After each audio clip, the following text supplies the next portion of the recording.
The 49ers defense is rolling. This is going to be a really difficult spot for the Commanders to get going. Would you feel comfortable laying the 7 points with the Niners and our guy Brock Purdy?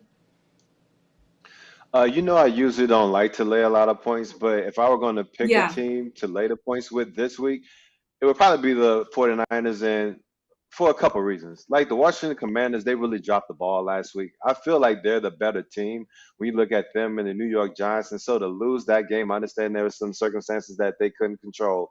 But that being said, just to lose that game in that manner, I mean, I feel like that could be something that's super deflating. And then now you have to travel all the way out there to the West Coast and play one of the better teams in the NFC where a lot of times you feel like you can win any given Sunday. They're going to have Chase Young back, so they're going to have some momentum going into this game, but they're about to run into a damn brick wall. Like that 49ers defense is tough. And the only way that they're going to be able to kind of handle that and overcome like how great they are all over the field is that Heinicke is going to have to step up and make some Mm-hmm. huge plays in the pass game. Does he have the weapons to do it? Yes. Scary Terry, Jahan Dotson, you got Curtis Samuel, all these guys, but he's going to have to be able to do that on a consistent basis, attack the 49ers defense through the air and navigate around Nick Bosa in order to get the job done on the West Coast. And I really don't think he has a great opportunity of doing that. They're not going to be able to lean heavily on the run game. That's their bread and butter. That's what sets up everything in their offense. And they're just not going to be able to get that done against that San Francisco 49ers defense. And then when I flip it over, like the Washington Commanders defense has improved, but I saw Daniel Jones drive the ball down the field 97 yards. He executed on the 3rd and 9. He executed on the 4th and 9, and they got the ball into the end zone. That offense, that quarterback, and now you're going to face against Brandon Ayuk, Christian Yeah. McCaffrey, George Kittle. And like you said, Brock Purdy's playing really sound ball. He's not turning the ball over. I think Kyle Shanahan is scheming up defenses where they put him into a few easy reads early on. He knows exactly where to go with the ball, and he's throwing accurate balls. I really don't see this Niners train slowing down anytime soon. I think this is going to be another dominant performance by this team. So I'm in the way of that.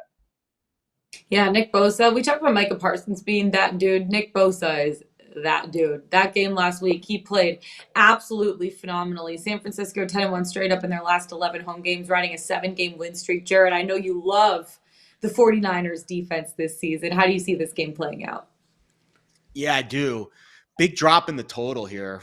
Open 41 and a Mm-hmm. half last week on the look ahead, now down to 37 and a half again. One, it seems like every freaking game this week's in the 30s, except for the indoor games, or the game that's in Miami. Go figure, right? But I do like the. I tell you what, Yeah. spend a lot of Christmases down there. I Yeah. not a bad place to be come December. But so there's a little bit of vibes here towards San Francisco. The initial movement was off the 7, and then it kind of got bought back onto the 7, and we've kind of been holding steady at 7 over the last couple of days. I don't see a ton of market appetite for this one. The Niners are off their mini bye, right? They played last Thursday. Now they play Saturday, while the Commanders have a short week. Sunday night game. I know, they still played Sunday, but still Sunday night game, out of your routine a little bit. Now you have to play a short week on a Saturday. So the rest, I think, favors the Niners a little bit. Washington's offensive line's playing better, though. And they're up 10 spots in the Pro Football Focus ratings over the last 5 weeks. And they're going to need every inch of those ratings against Hmm. Nick Bosa, who usually drifts, right? Like some defensive ends, they'll stay on one side. That's their comfortable side. Bosa is kind of first of all, he's a freak, period, but he's kind of a chameleon. He will drift to other sides depending on where the weak link is on the Mm-hmm. opposing offensive line at the tackle spot. But there really isn't one on this Washington offense. They're kind of a balanced offensive line. So I don't really know what that scheme is going to look like. And I'll be honest, I'm really fascinated with that matchup because, again, like I said, the Washington offensive line now inside the top 20 of the Pro Football Focus ratings. You've got Lucas and Leno Jr. as your bookend tackles there, and neither guy really excels or, is below average. They're both kind of average. So we'll see where Bosa lines up this week. If I had to bet this game, I think this is actually a good, decent teaser spot on the Niners to get them down to 1. I don't think I'm willing to lay it, but I'll be honest. I really would be a little bit scared with Washington's mindset after that game. And maybe, Tank, you can shed some light. I mean, Terry McLaurin with that lining up on the line of scrimmage and getting that penalty and then the PI at the end of the game. Like, Washington feels like they played well enough to win that game against the Giants, but they came up empty-handed, and now their playoff hopes are kind of on the fritz. So we'll see what their mindset is this week. But I do love Ron Rivera as a head coach. I think he'll have his boys ready to roll. But I don't know, heading out west, facing a tough defense, if they're going to be up for that challenge.